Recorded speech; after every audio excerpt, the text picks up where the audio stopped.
Ya silakan mau ditanggapi atau tidak gitu. Betul. Kan tergantung daripada perwakilan Rakyatnya. rakyat juga. Tapi tergantung dari Pak Jokowinya juga, dan Pak Jokowinya menurut Lah Pak Jokowi itu apa urusannya? Dia kan sudah sebutkan bahwa saya taat pada konstitusi. Udah jelas itu. 2 periode beliau taat 2 periode.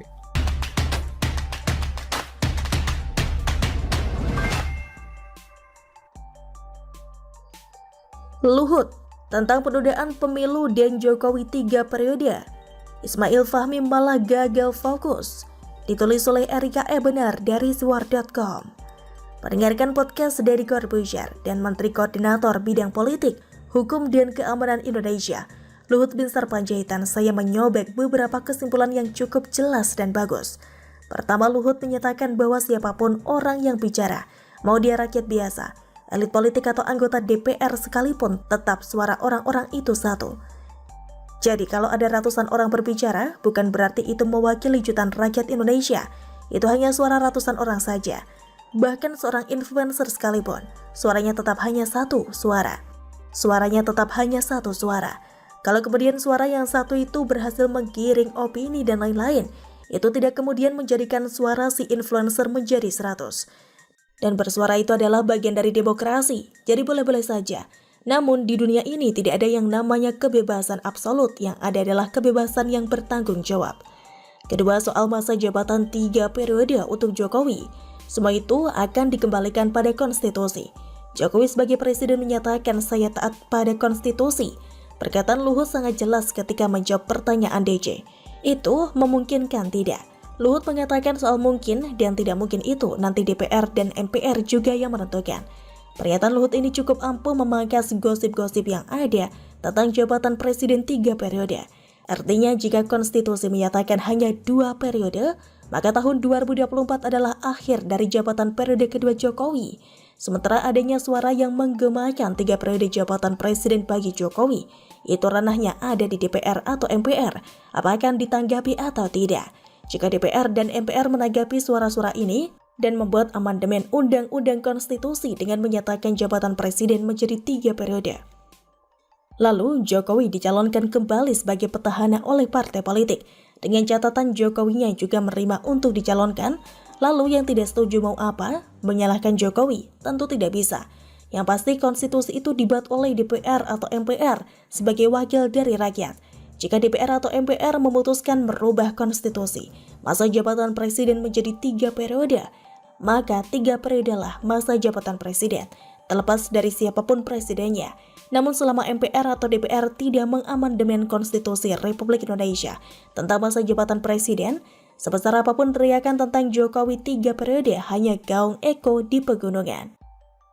Poin kedua ini menarik bagi saya. Kenapa? Karena sepertinya banyak orang sudah lupa tentang konstitusi RI yang menjadi dasar pijakan bernegara. Sementara konstitusi RI ini dibuat, dirancang dan disahkan oleh DPR atau MPR. Dan ini cukup memangkas gosip-gosip di dunia maya tentang kemungkinan Jokowi 3 periode. Ketiga, soal masalah penundaan pemilu.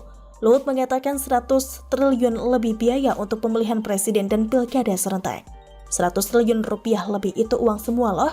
Dan orang-orang yang menyuarakan soal penundaan pemilu bisa dipastikan tidak memasukkan faktor 100 triliun rupiah lebih ini dalam omongannya. Soal adanya beberapa ketua partai yang katanya terpancing atau dipancing soal masalah penundaan pemilu ini, lagi-lagi hanya suara beberapa orang. Ingat kawan, mau dia rakyat jelata ataupun ketua partai, suara mereka tetap hanya satu suara. Oh, by the way, ada artikel yang mengangkat pendapat Ismail Fahmi yang katanya menelanjangi Luhut soal big data 110 juta netizen yang katanya ingin menunda pemilu. Pertanyaan Ismail Fahmi adalah sumber klaim big data 110 juta netizen itu dari mana? Ini pertanyaan lucu bagi saya. Apa ya Luhut harus membuka nama sumber big data itu? Ya tidaklah. Sekalipun mengatasnamakan transparansi dan lain-lain. Yang kedua, Luhut pada podcast Desi tidak pernah mengatakan 110 juta netizen. Dia hanya mengatakan kita ini punya big data. Dari big data itu, menggrab atau menjaring kira-kira 110 juta, macam-macam, Facebook, segala macam-macam. Karena orang main Twitter itu kira-kira 10 juta lah. Ismail Fahmi, sebagai pakar media sosial gagal fokus. Seharusnya yang dia soroti adalah pernyataan Luhut yang menyatakan karena orang main Twitter itu kira-kira 10 juta lah. Kenapa? Karena Twitter adalah media sosial dan itu keahlian Ismail Fahmi.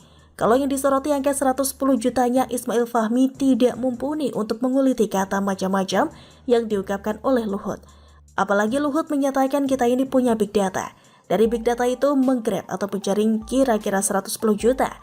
Artinya 110 juta itu hanya bagian dari big data yang jumlahnya lebih besar dari 110 juta. Ke 110 juta data yang membicarakan isu penundaan pemilu itu macam-macam. Media sosialnya hanya Facebook dan Twitter yang disebutkan.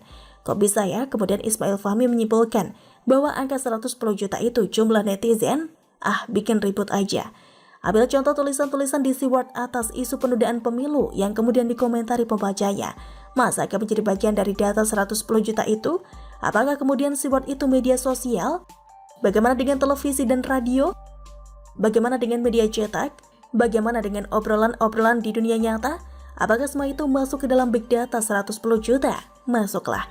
Wong Luhut tidak menyatakan secara spesifik 110 juta itu netizen kok. Anyway, overall podcast DC dan Luhut bin Sarpanjaitan cukup bagus dan tidak perlu ditanggapi dengan kesinisan. Dan sobekan favorit saya adalah ketika Luhut bicara bahwa Indonesia ini, negara ini terlalu besar. Saya ulang ya, terlalu besar untuk berpihak pada kekuatan manapun. Indonesia juga tidak akan mungkin dijajah oleh negara manapun. Aku ngalamin loh waktu saya tahun 75, 76, 77, 78. Itu operasi TNI di tim-tim. Itu kita sempat hampir 50.000 atau lebih TNI yang dideploy ke sana. Penduduknya cuma 500.000 aja. Kita gak bisa bikin apa-apa tuh di timur itu. Kalau penjajahan teritorial itu tidak mungkin terjadi, hari ini gak akan. Hari ini gak ada cerita lah. Di zaman sekarang invasi fisik bukan lagi cara. Tapi invasi teknologi dan invasi ekonomi yang sangat mungkin akan terjadi pada negara besar ini. Dan bagi saya kedua gaya baru invasi itu jauh lebih mengerikan dari invasi fisik.